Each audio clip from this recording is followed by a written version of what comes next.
Hey guys, welcome back to Fast Fix. And for today's video, I'll be showing you how to fix chat team problem in Instagram.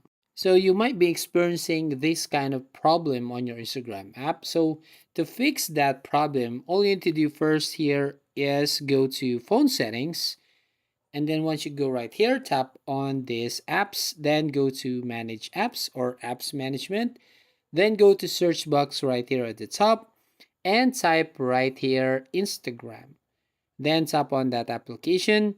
Then tap on this storage right here. And then tap on clear data. So you need to clear cache and clear all data on your Roblox application. Now, once you've done, you can now go back and go to app permissions. Now, from here, you need to make sure that you allow all these permissions here so you can use all the features on your Instagram application. So you can also go to your Google Play Store and try to find the Instagram. Then if you find that update button, so just tap on update. So that's how you basically fix chat team problem in Instagram. If you find this video helpful, please consider to like and subscribe to the channel. And don't forget to hit the notification bell to notify you on the next video.